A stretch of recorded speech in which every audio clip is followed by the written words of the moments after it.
What's going on, YouTube? This is SG1 Sports, and you're watching our SEC football channel. The Georgia Bulldogs have become a powerhouse nationally when it comes to recruiting, and that is something that is going to bode well for them because they may need some young talent, some young guys to step up in 2020. And what we're going to do is we're going to take a look at the 5 biggest questions for Georgia football in 2020. The 5 questions that the answer to these questions is going to determine their success this upcoming season. So we start with the first question, and we start with an area of concern for Georgia. Can the Bulldogs replace 4 offensive linemen without a drop-off? Yes, 4 offensive linemen are gone from this team. Guys that played significantly last year. Cade Mays, 11 starts. Andrew Thomas, 13. Solomon Kinley, 11. Isaiah Wilson, 10. All really, really talented players on that offensive line. 4 starters gone. You got Trey Hill back. He played pretty much all year last year. So that's good news. And then Ben Cleveland, he played in 7 games, started in 7 games. So you got a guy with some decent experience. He wasn't maybe the full-time starter, wasn't one of the top 5 guys, but still guys that played some. Jamari Salyer, he played in a couple of games, started a couple of games. Justin Schaefer played in a couple of games. So they have some young guys that have some experience, and we know, again, how well they have recruited. But they're going to lean on a lot of this young talent, and I think that could be an issue for them early on in the season. It's something where with the offensive line, you know, every offensive line, it seems like, gets better as the season progresses. As long as they stay healthy, Georgia's going to be very young up front. Early in the year, I think that could hurt them a little bit. But if they're able to get it together right away on that offensive line, watch out, because that's probably the biggest question mark for this Georgia team. And if they answer that question, this team, I think, is going to be very dangerous, and they're going to be very dangerous regardless. But they will have a real shot. If the offensive line plays great for them, I think they will have a real shot to win a national championship this upcoming season. But that's my biggest question for Georgia. Our next question: can DeAndre Swift's production be replaced? DeAndre Swift was a special player, very special player. He is now gone. You're talking about a guy that ran for over 1,200 yards on the ground, 7 touchdowns, and also through the air. He was a weapon, 216 yards on 24 catches. Who's going to replace him? Well, you look to Zamir White in the backfield. I think he's going to be the guy. I think he's going to be the next star running back for them. 408 yards rushing last year, 5.2 yards per carry. And then you look at James Cook coming out of the backfield, a guy that can make plays in space, a guy that can catch passes. I think he is going to kind of take on that role. So you put Zamir White and James Cook together, and I think that is going to replace the production for DeAndre Swift. At least that's what I think. But again, that's a question mark. Will they be able to do that? That's the thing that we don't know until we see this team. And I think you've got to be able to replace him because he was a special player. And if they're able to do that, then yeah, this offense should be in good shape. But if they can't find the running game that they found last year in DeAndre Swift the last couple of years, I think this offense is going to struggle a little bit, especially with that young offensive line. So running the football is going to be very important for Georgia, and we'll see if they can replace DeAndre Swift and maybe make a run back to Atlanta. We're going to stay on the offensive side of the ball for our next question. Can the wide receiver group improve? And that means, can the players that they already have on the roster, can they get better? Or perhaps they lean on some new players, some freshmen coming in to help improve this wide receiver group. But it's got to get better. You look at last year, when Lawrence Cager went down, pretty much all they had was George Pickens. Pickens wound up being their leading receiver, 727 yards, 49 catches, 8 touchdowns. He was great as a true freshman. But again, when Cager was not in there, Demetrius Robertson, Dominic Blaylock, they played pretty well, but not great. And I think you need at least one guy to step up and be a big-time target to go along with Pickens. Can Matt Landers step it up? Can Karis Jackson, can he play better? You know, maybe it's a guy on the roster, or maybe it's one of these young recruits. They've got 4 4-star wide receivers that are already enrolled, or at least have signed their letter of intent. Justin Robinson has already enrolled. He's a 4-star, according to 24/7 Sports.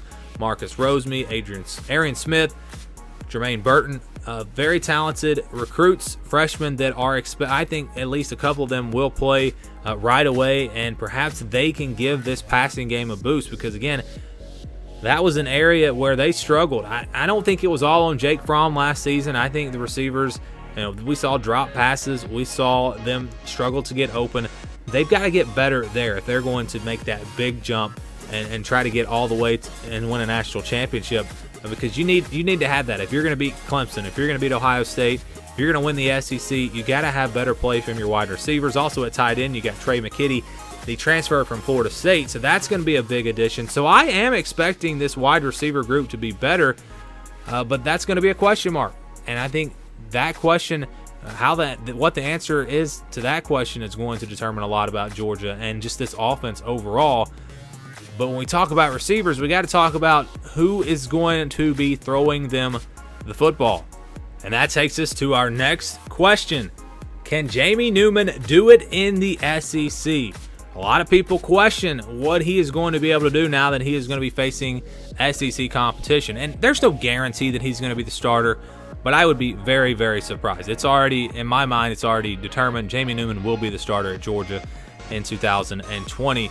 You look at what he did do in the ACC, what he did at Wake Forest. Last season, he threw for almost 3,000 yards. He also was good on the ground, very good runner as well. He ran for 574 yards. That's something Georgia has not had in a long time, a guy that could run at that quarterback spot. He was pretty efficient, 26 touchdowns, 11 interceptions. You probably need to clean the interception numbers up just a little bit, but overall, again, this is a very talented kid, and the question becomes, can he do it in the SEC? Everyone says, look at some of the better teams that he played last year. He didn't play quite as well. I would make the argument that he didn't have SEC talent around him. Wake Forest is not exactly full of 5 stars, so perhaps playing with a more talented roster could make him even better. Or maybe people are right that say that, and maybe he will struggle in the SEC. But it's a different dynamic for this Georgia offense with Jamie Newman in there. It's going to be really interesting to see how it works out. Fun to watch. If he can do it in the SEC, if Jamie Newman can come in there and be a star for Georgia, I'm telling you, this team could be very, very special this year.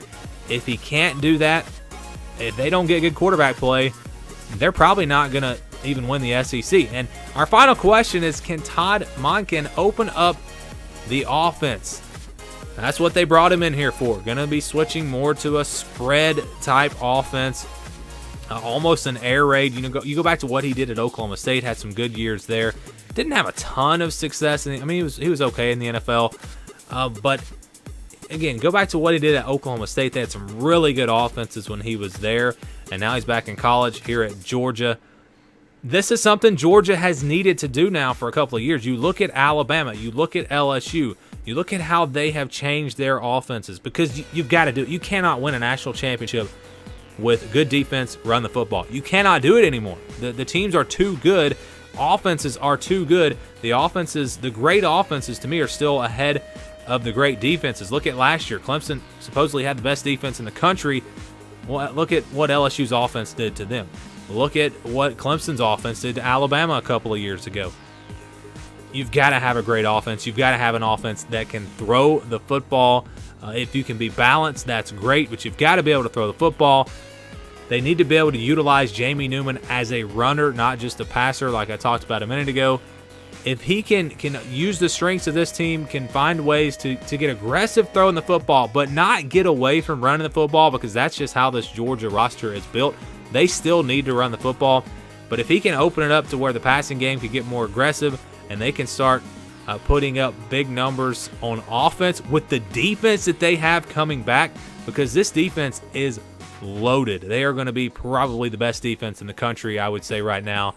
So if they get more aggressive on offense and can start to put up more points on that side of the ball with the defense that they already have, again, that's why some people tell me that Georgia is overrated coming into this year. Look at all that they lost, but look at what they gained.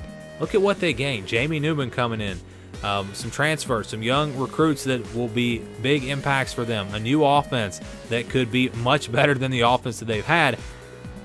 If the answer to these questions is, if it's a good answer for all these questions, Georgia, I'm telling you, becomes one of the favorites, not just a contender, but one of the favorites to win a national championship. this upcoming season. If the answers are not good, if the receivers don't step up, if they struggle on the offensive line, if the offense as a whole just doesn't get it going, if Jamie Newman struggles against the SEC defenses, it's going to be a rough year for Georgia. So again, these questions I think will determine how it goes. And if you notice, all 5 questions were on the offensive side, because I have no questions on defense. I have no issues with this defense. I think they're going to be very, very good. All 3 levels, they look very solid, and I think this Georgia defense, like I said, will probably be the best defense in the country, but a lot of question marks on offense, and if they can answer those in a positive way, again, Georgia, one of the favorites to win a national championship in 2020.